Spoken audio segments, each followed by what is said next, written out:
The bob haircut mistakes every older woman should rethink after 60. There's a reason the bob became the haircut after 60. It's clean. It's classic. It says, "I've still got it," without shouting it. But here's the catch. Not every bob is doing us favors. Some of them are, well, quietly working against us. Dragging the face down, adding width where we don't want it, or giving off a vibe that says, "I stopped updating in 1998. Ask me how I know. Welcome back to Glow After 60, where we take a second look at beauty habits we thought were timeless and gently retire the ones that forgot to evolve. In today's video, we're revisiting the beloved bob. Yes, it can lift, brighten, and flatter, but only if we avoid these 6 common mistakes I've seen in salons, yearbooks, and yep, my own bathroom mirror. Let's start with the sneaky one that almost always adds years, without us realizing it. Part 1. Mistake number 1. The blunt bob that doesn't budge. You ever get a haircut so sharp you feel like you could slice bread with it? That was me with the classic blunt bob. It looked precise, clean, like I had my life together. But the longer I wore it, the more I noticed something odd. My jawline looked harsher, my neck shorter, and my whole face kind of boxed in. Here's the thing about a razor-straight bob. It doesn't move. It doesn't soften. And when you're over 60, and everything else is shifting and relaxing, hello gravity, a haircut that's stiff and severe can feel like it's working against your face, not with it. I used to think the blunt cut made me look polished. Turns out, it just made me look polished off. Which brings me to the real kicker. Blunt bobs don't always play nice with texture. If your hair has even the slightest wave, it starts flipping out at the bottom like it's auditioning for a cartoon. Add in a few grays doing their own thing, and suddenly your haircut's making more decisions than you are. So what to try instead? Ask for some soft shaping, gentle layers, something with movement, a haircut that says, "I'm here to look great," not "I'm here for my passport photo." And no shame if you've worn the blunt bob for years. I did too. But you deserve a style that moves with you, not one that freezes you in place. Next up, the back view betrayal. Because what we don't see can still age us. Part 2. Mistake number 2. The back view betrayal. From the front, elegant, sophisticated. A bob that says she's still got style. But the back? Let's just say that's where the story falls apart. I call it the back view betrayal.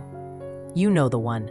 Flat at the crown, puffed at the nape, and somehow it makes your head look like it's shrinking into your shoulders. I had that cut once. Felt great walking out of the salon. Then someone took a photo at a family barbecue, and I nearly fell off my lawn chair. See, as we age, we tend to lose volume at the crown. So when a bob's stacked too low in the back or not shaped properly at the neckline, it can actually drag everything down. You think you're getting lift, but you're getting slope. And here's the twist. No one tells you this at the salon, because from the mirror, it's invisible. But from behind, it's a whole different haircut. You're not alone if you've had this bob. It's everywhere. And it's not your fault. It's the template haircut that stylists fall back on when they don't adjust for texture, height, or real-life movement. Instead, ask for subtle stack. Part 3. Mistake number 3. The one-color-fits-all trap. You ever pick a hair color because it looked amazing on the box model, only to realize later that the model was 28, airbrushed, and possibly made of pixels? Yeah, me too. I call this the one-color-fits-all trap. It's that belief that a rich chestnut or icy blonde will magically flatter everyone, no matter their age, skin tone, or lighting situation. And when paired with a bob, oof, the result can be sharp in all the wrong places. I once went jet black, thought it'd look bold, youthful, maybe a little French. Instead, it made my skin. Here's what we forget. As we age, our skin softens. Our natural contrast fades. So colors that used to pop now kind of overpower.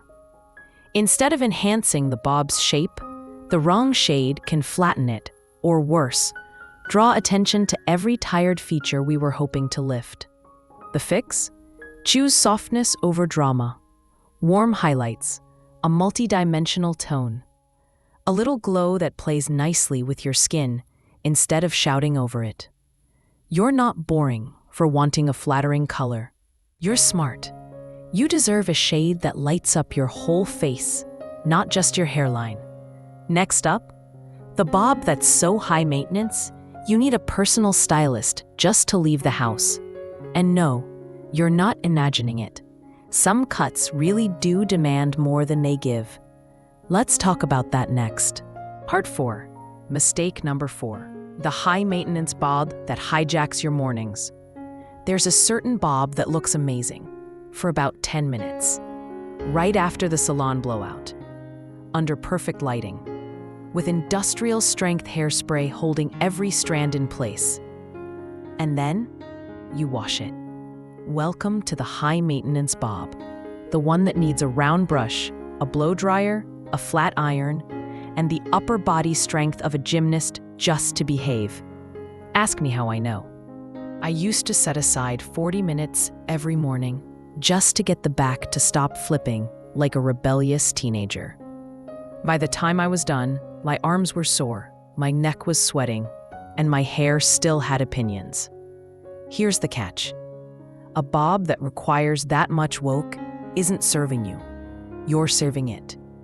And at this stage in life, we have better things to do and fight with a cowlick or negotiate with humidity.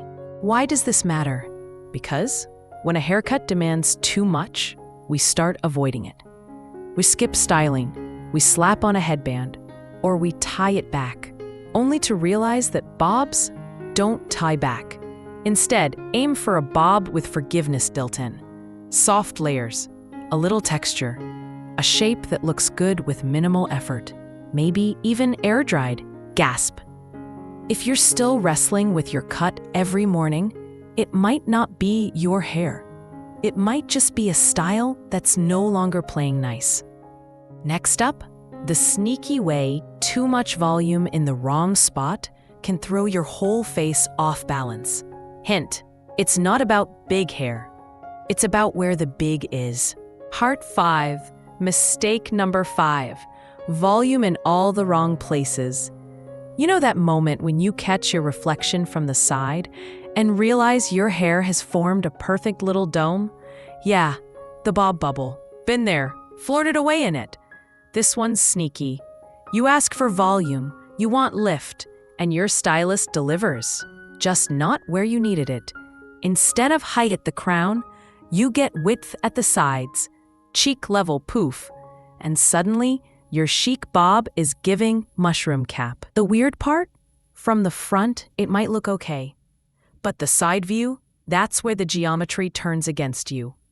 And for those of us with fuller cheeks, rounder faces, or just not a lot of neck to spare, it's not exactly doing us favors. I used to think the bigger, the better applied to hair too. Turns out, volume in the wrong spot just throws your whole shape off. Too much width at the jawline can actually drag the face down, not lift it up. So here's the shift. Go for vertical lift, not horizontal fluff. Ask for crown volume. Light layers up top. Taper the sides in slightly to elongate the silhouette. It's like contouring, but with scissors. No judgment if your current cut has a little mushroom moment happening. You didn't mess up. You just didn't get the right volume. Next up, the most common mistake of all, sticking with the same bob for decades.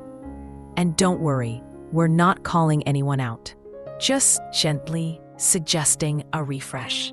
Part 6. Mistake number 6. The same bob since '96 syndrome. We all have that one haircut we swore by. Mine was the sleek, chin-length bob I got after watching a Meg Ryan movie in 1996. It worked then. It was flattering, easy, familiar. And 20 years later, I was still asking for the same thing. Welcome to what I lovingly call the same bob since '96 syndrome. When a haircut becomes less of a style and more of a habit. Not because it still suits us, but because it's what we know. And honestly, it feels safer than sitting in that salon chair saying, "Surprise me." But here's the rub. Our faces change. Our hair changes. Our lives change. That perfect cut from your 40s might not be pulling its weight in your 60s. Ask me how I realized it. A friend said, "You always look so consistent." Consistent. Not radiant, not fresh, just same. And sometimes, same quietly turns into stuck. So here's the reframe. You don't have to reinvent yourself. You just get to update the version that exists now. A little softness, a bit of shaping, maybe a shift in length or part. You don't owe loyalty to your 1996 haircut. You've grown. You've changed. Your bob can too. Coming up next, we wrap it all up with a wink, a sigh of relief, and a few loving reminders that you're not the mistake the cut was. Conclusion: rethinking the bob with a smile. So, what did we learn from all these bob blunders? That sharp angles don't always mean sharp results. That the back of your head deserves just as much attention as the front. That color, volume, and styling all play a role. And sometimes, the cut that worked at 45 just isn't pulling its weight at 65. But here's the most important part. You didn't mess up. You just didn't have the right info. Most of us weren't taught how to update our hair as we age. We were taught how to maintain it. And there's a big difference between keeping something and evolving it. The bob isn't the enemy. In fact, when it's done right, it can lift your face, brighten your look, and make mornings easier. It just needs to suit the you that exists now, not the version that once wore shoulder pads and danced to Janet Jackson in the kitchen. Okay, still do that sometimes. So tell me in the comments, which bob mistake have you worn proudly? And which fix are you most curious to try? And if nothing else, remember this: you get to change your mind about your cut, your color, your comfort. There's no age limit on updating. Thanks for spending time with me here on Glow After 60. If this gave you a chuckle or a little haircut courage, hit that like button and don't forget to subscribe, because we've got plenty more beauty myths to lovingly dismantle. See you next time, and may your next bob come with bounce and wisdom.